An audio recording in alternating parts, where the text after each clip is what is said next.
Bonjour à tous, cette vidéo sera consacrée à l'exercice 116 du TD sur le régime continu, du premier TD sur le régime continu.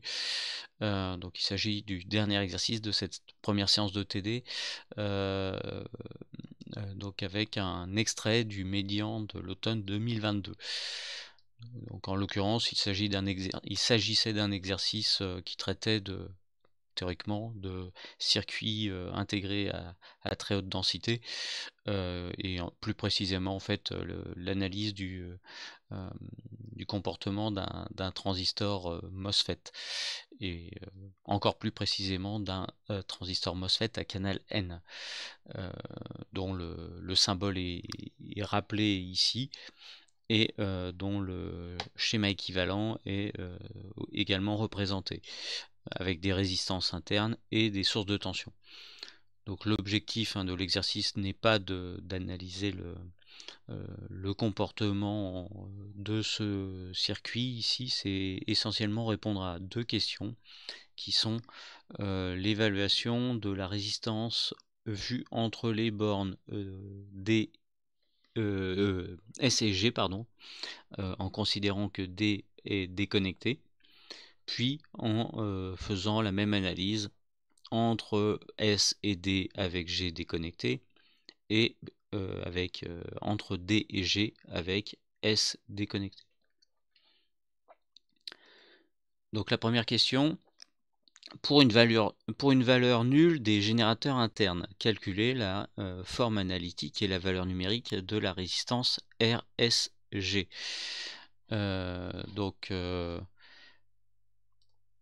Pour répondre à cette question, en fait, il faut redessiner le schéma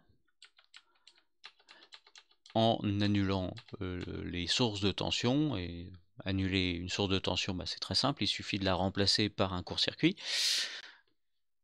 Donc ici, on redessine le schéma avec la résistance RS, la résistance RG, la résistance RC.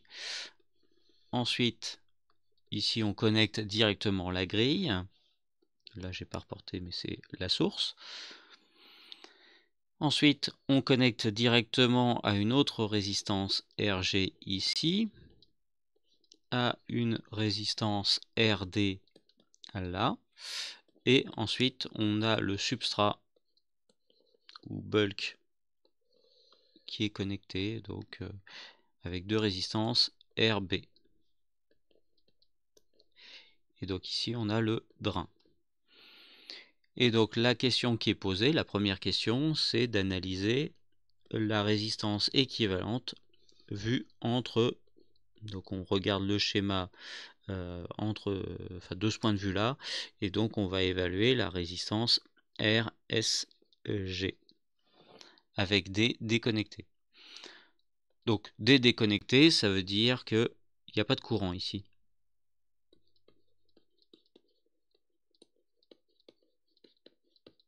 Donc si le drain est déconnecté, en fait la résistance RD ne joue aucun rôle. Donc en fait on a intérêt à encore faire une simplification du schéma. Donc je redessine à nouveau RS, RG, RC, à nouveau une résistance RG. On connecte la grille. Là, pas besoin de redessiner le drain, donc on efface tout ça. Et en fait, on a deux résistances RB, et on peut tout de suite voir que ces deux résistances RB, elles sont en série. Donc en fait, on a deux RB. Et une fois qu'on a vu ça, eh bien, on a intérêt à raisonner de proche en proche, en notant d'abord que la résistance 2RB est en parallèle avec RC, donc 2RB parallèle avec RC. Ensuite, il faut surtout pas essayer de faire la même chose avec les deux résistances RG, parce que si on fusionne les résistances RB, on perd la connexion au point G. Or, c'est bien entre la source et la grille que l'on cherche à avoir une résistance. Donc en fait, il faut raisonner vraiment de proche en proche, en notant que cette résistance qu'on vient de calculer, enfin, on ne l'a pas vraiment calculée encore, mais elle est en série avec une résistance RG. Donc là, j'ai 2RB parallèle avec RC plus RG. Donc je dirais ce que c'est parallèle.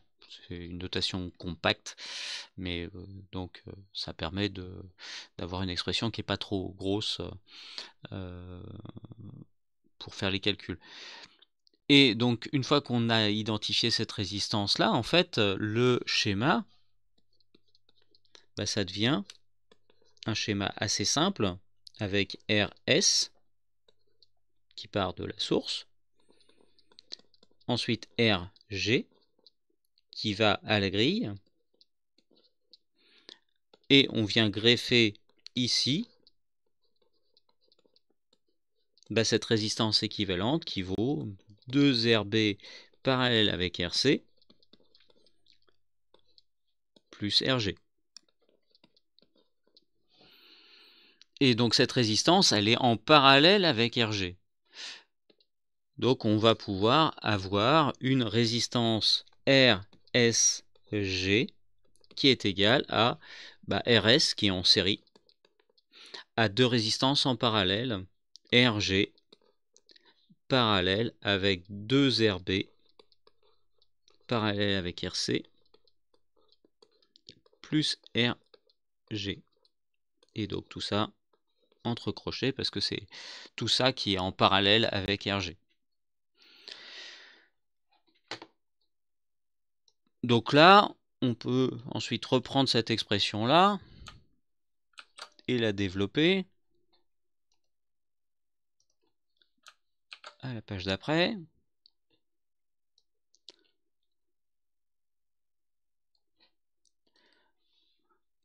Donc, or, quand on a deux résistances R1, R2 en parallèle, la résistance équivalente, donc j'ai noté de manière condensée R1 parallèle avec R2, en fait c'est l'inverse de la somme des inverses, et après simplification, on peut dire que c'est le produit sur la somme quand on a deux résistances. D'où RSG, si on applique ce résultat, c'est RS plus RG fois, donc 2RB parallèle avec RC, ça va faire 2RB RC sur 2RB plus RC, donc plus RG. Et donc, une fois qu'on a écrit ça, on écrit le dénominateur, RG plus 2RB RC sur 2RB plus RC. Et donc plus RG. Ce qui fait qu'en fait, on aurait pu également fusionner ces deux résistances. Ça fait 2RG. Donc à ce stade-là, je ne vais pas aller plus loin que l'expression analytique. Je terminerai la vidéo par les applications numériques parce que dans l'énoncé, on vous donne les valeurs de toutes ces résistances-là.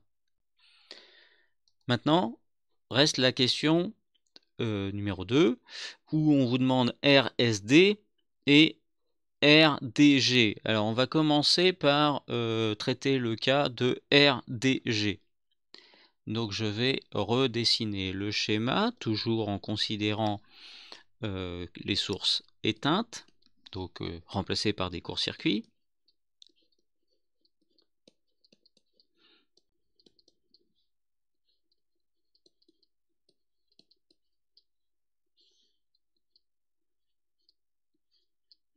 Donc ça c'est la grille, oui, ça c'est la source.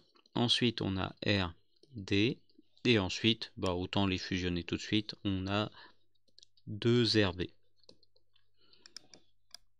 Et donc cette fois, le calcul, il doit se faire du point de vue, c'est RDG.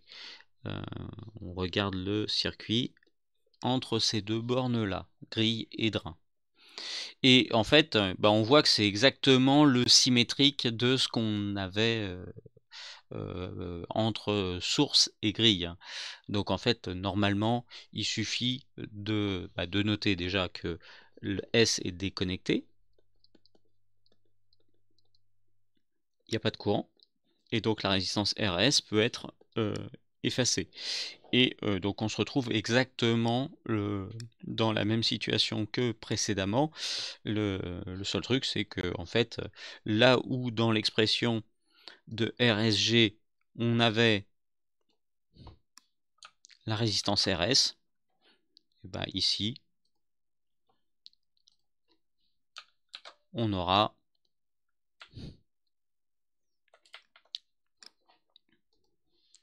on a trouvé précédemment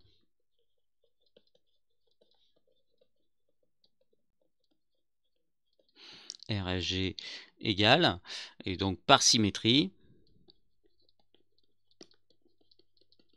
on peut poser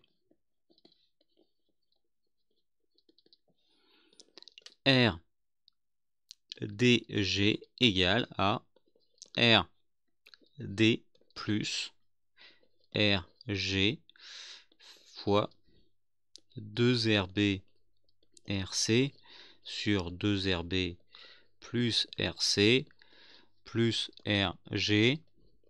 Donc c'est plus long à écrire qu'à calculer vu que c'est juste de la recopie. Hein. Donc sur RG, alors 2RG plus 2RB RC sur 2RB plus RC. Et voilà. Donc voilà ce qu'on peut noter pour le calcul de RDG. Mais donc il reste à calculer la résistance SD. Donc cette fois, pour RSD ou RTS, je ne sais plus comment c'est noté dans l'énoncé, si j'arrive à retrouver ma souris, c'est RSD. Pour RSD, on redessine le schéma RS, RC. Là, cette fois, la résistance RG, enfin les deux résistances RG, on peut les fusionner vu que la grille est déconnectée. Donc elle ne joue aucun rôle. Donc là, cette fois, on peut directement écrire 2 RG, les fusionner et on perd la connectique de grille, mais on ne l'utilisera pas de toute façon. Oui, là j'ai fait une bêtise. Là c'est un fil. Et ici on a le drain RD. Et ici on a le 2RB, ça change pas. Hein, on peut fusionner les deux résistances RB vu que le substrat on ne l'utilise pas. Et donc là, normalement, ça ne doit poser aucun problème pour calculer la résistance équivalente. On peut voir tout de suite que ce paquet-là est une association en parallèle. Donc là, on a intérêt à utiliser la formule générale 1 sur... Non, je vais peut-être le noter en vert, vu que j'ai entouré en vert. 1 sur 2RG plus 1 sur RC plus 1 sur 2RB. Et donc la résistance RSD, la résistance totale, en fait, une fois qu'on a cette résistance centrale, elle est en série avec RS et RD. Donc on a RS plus ce qu'on vient d'écrire, plus RD. Et donc voilà, le troisième résultat. le troisième résultat littéral.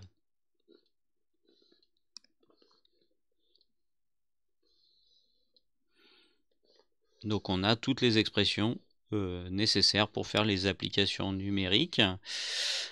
Donc, le fait est que dans l'énoncé, on vous indique que RS est égal à 1 ohm, RD est égal à 1 ohm, RG est égal à 5 ohms, RC égale 0,5 ohm et RB égale 100 ohms. Donc à partir de là, donc autant raisonner astucieusement, au niveau des applications numériques, on voit qu'on va avoir un terme commun à RSG et à RDG.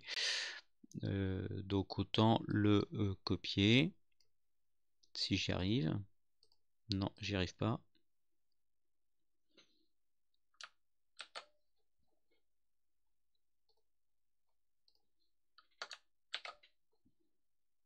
Alors je vais essayer de gommer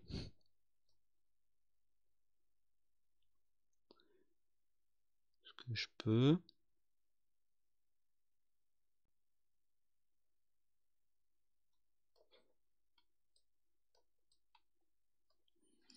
Voilà. Et donc, on a intérêt à se lancer dans l'application numérique. Oups. Si ça veut bien me laisser déplacer ce que je veux déplacer. L'application numérique de ce truc-là. Alors, je ne sais pas si je vais pouvoir mettre à l'écran tout ce que je veux.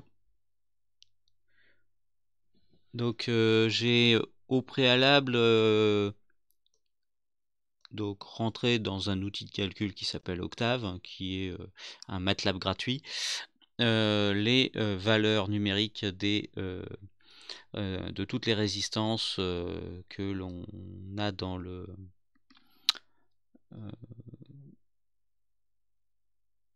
circuit.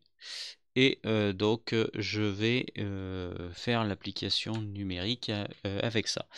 Donc RG fois, alors vous pouvez pas tout voir à l'écran, mais bon, RG fois 2 fois RB fois RC sur R sur 2 fois RB plus RC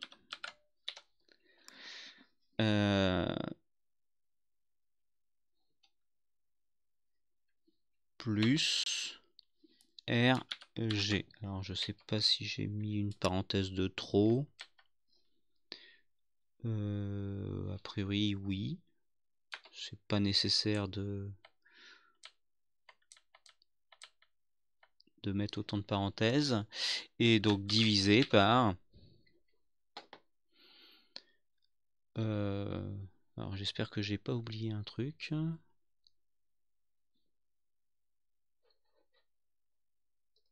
Je vérifie quand même.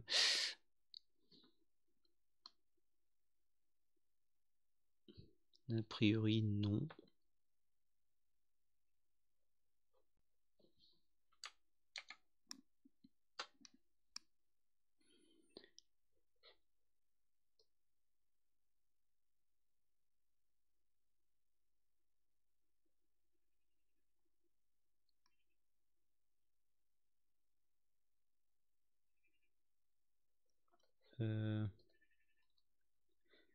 J'ai un doute quand même.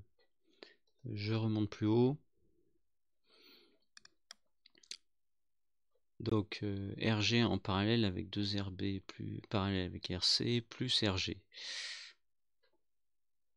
Ok. Oui, non, a priori c'est bon. Donc la formule, j'ai pas fait d'erreur de copier-coller. Donc c'est bien cette formule là. Et donc le numérateur, je viens de l'écrire. Le dénominateur, bon, je vais peut-être avoir du mal à tout afficher parce que je peux pas contracter davantage la fenêtre. Peut-être en faisant ça, mais c'est même pas sûr. Si, ça marche. Donc le dénominateur c'est 2 fois RG plus 2 fois RB fois RC divisé par 2 fois RB plus RC. Ah, ça n'a pas marché. Bon bah faut que je retape tout. Pourquoi ça n'a pas marché?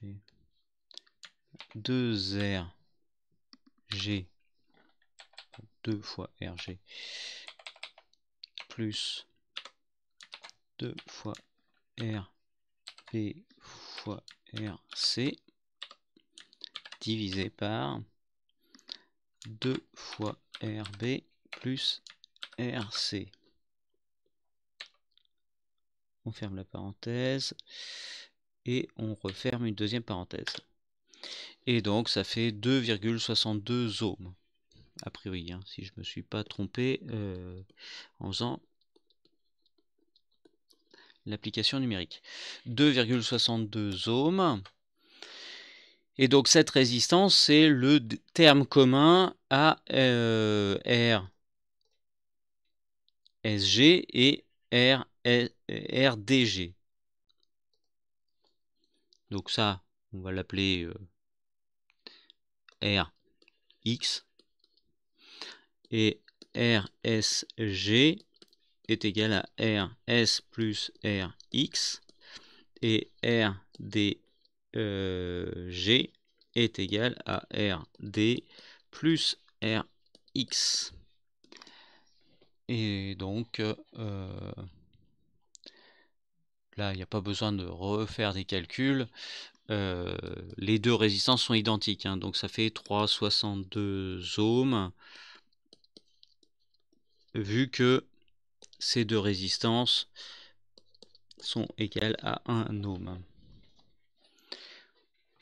Et donc, une fois que ce calcul est fait, il nous reste à faire le calcul de RSD.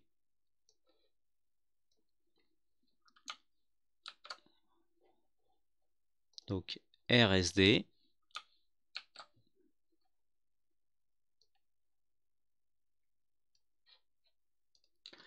là encore, je peux utiliser l'outil, donc RS plus 1 sur, entre parenthèses, 1 sur 2 fois RG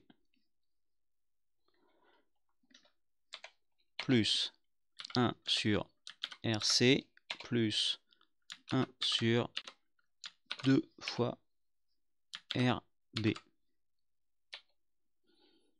Et donc on ferme encore une parenthèse, plus RD. Ah, il y a oui, le 1 n'a pas été pris. 1. Ça veut vraiment pas. Qu'est-ce qui... Pourquoi ça marche pas? Ah oui, le verrouillage numérique était désactivé.